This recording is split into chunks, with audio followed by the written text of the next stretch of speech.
नमस्कार। आज पवित्र दिवस महाप्रभु विष्णु अवतार वामनंकर आविर्भाव दिवस। आज गजपति महाराज अभिषेक उत्सव। वर्तमान गजपति महाराज दिव्य सिंहदेवंकर 69 अंक आरंभ। उत्कलीय सन साल आरंभ दिवस आज 1433 साल आज पाखु आरंभ होती। विरजा देवींकर वनजाग जोग आज विरजा देवींकर रथ यात्रार आज बिल्वाधिवास करी बेलगछ मूल अधिवास करी वनजाग यात्रा करा जाए। काठ संग्रह करी रथ आरंभ करा जाए। आज पाखु 13 दिन व्यापी अगस्त्य ऋषि उद्देश्य अगस्त्यार्घ्य दान दिवस आरंभ हुए। पूरा पौराणिक मत अनुसार अगस्त्य ऋषि आज भाद्रव शुक्ल एकादशी ठारू कृष्ण नवमी पर्यंत 13 दिन धरी पितृगण उद्देश्य अगस्त्य ऋषि को अर्घ्य प्रदान करा जाए।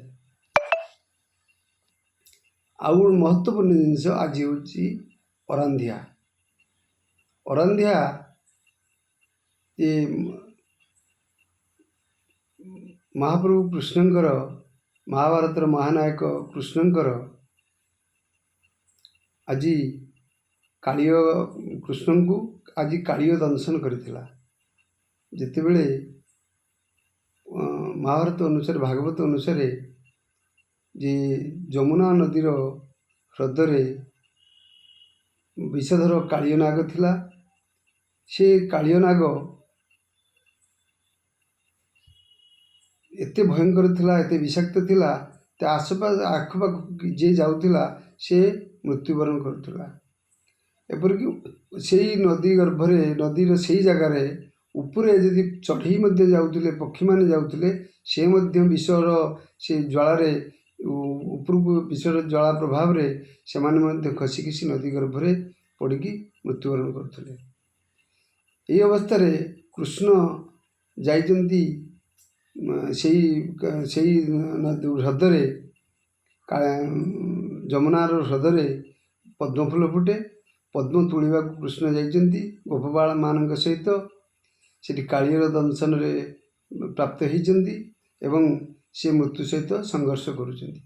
एही समय रे सेही समय को एते जनप्रिय थिले गोपाल कृष्ण जे तांकू जेते समस्ते जानिले कृष्ण को सर्प आघात करिछि, समस्ते रंधाबाड़ा त्याग करी कृष्ण अपेक्षा कृष्ण पाखरे बसी रही।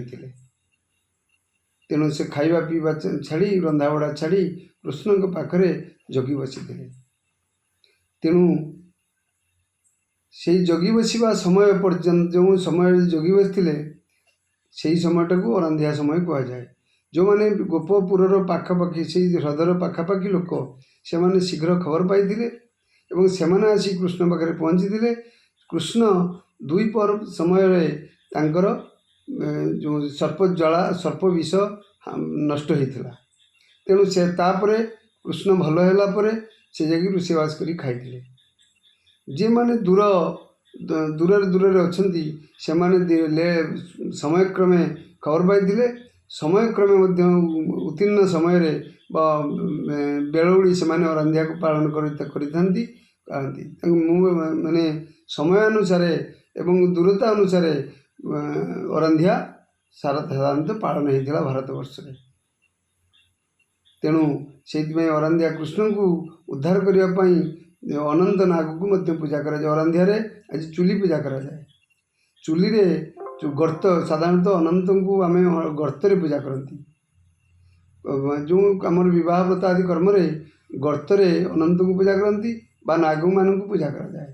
तेणु ସାଧାରଣତଃ ଈଶାନ କୋଣରେ ଈଶାନ ଘରେ ଆମର ହାଣ୍ଡିଶାଳ ଥାଏ ବା ହାଣ୍ଡି ଚୁଲି ଥାଏ। ସେ ଚୁଲିରେ ଆମର ପୂଜା କରାଯାଏ। ଯେଉଁ ଗେଣ୍ଡୁଳି ଫୁଲ ବା ଫୁଲ ଦେଇକି ଆମେ ଅନନ୍ତ ନାଗକୁ ପୂଜା କରନ୍ତି। ଅନେକ ଜାଗାରେ ପରମ୍ପରା କ୍ରମେ ଗୋଡ଼ିଶ ମାଛ ମଧ୍ୟ ଭୋଗ ଦିଆଯାଏ ଅନନ୍ତ ନାଗ ପାଇଁ। ନାଗ ଯେହେତୁ ମାଛ ପ୍ରିୟ, ତେଣୁ ଗୋଡ଼ିଶ ମାଛ ଭୋଗ ମଧ୍ୟ ଦିଆଯାଇଥାଏ ସେ ଚୁଲିରେ। ସକାଳେ ଚୁଲି ପୂଜା କରନ୍ତି ବା ପୂଜା କରିକି ଅରାନ୍ଧ ବାଡ଼ କରନ୍ତି। କାହାର ମଧ୍ୟ ଦ୍ୱିପହରେ ବା ଚୁଲି ଖାଇସାରିଲା ପରେ ଖବର ପାଇଛନ୍ତି, ତାପରେ ସେମାନେ ଚୁଲି ପୂଜା କରନ୍ତି। ଆଉ ରାତି ପର୍ଯ୍ୟନ୍ତ ସେ ଖବର ପାଇନାହାନ୍ତି, ତା ପରଦିନ ଖବର ପାଇଛନ୍ତି, ରାତିରେ ସେମାନଙ୍କର ରାନ୍ଧିବା ପାଳନ ହେଇଛି। ତେଣୁ କୃଷ୍ଣ ଏତେ ଜନପ୍ରିୟ ଥିଲେ, ଲୋକପ୍ରିୟ ଥିଲେ, ଆରାଧ୍ୟ ଥିଲେ, ସମସ୍ତେ ତାଙ୍କୁ ଏତେ ଭଲ ପାଉଥିଲେ ଯେ ତାଙ୍କ କଥା ଶୁଣିବା କ୍ଷଣି ଅରାନ୍ଧ ବାଡ଼ରେ ସେମାନେ କୃଷ୍ଣଙ୍କର ଅପେକ୍ଷାରେ ବସିଥିଲେ।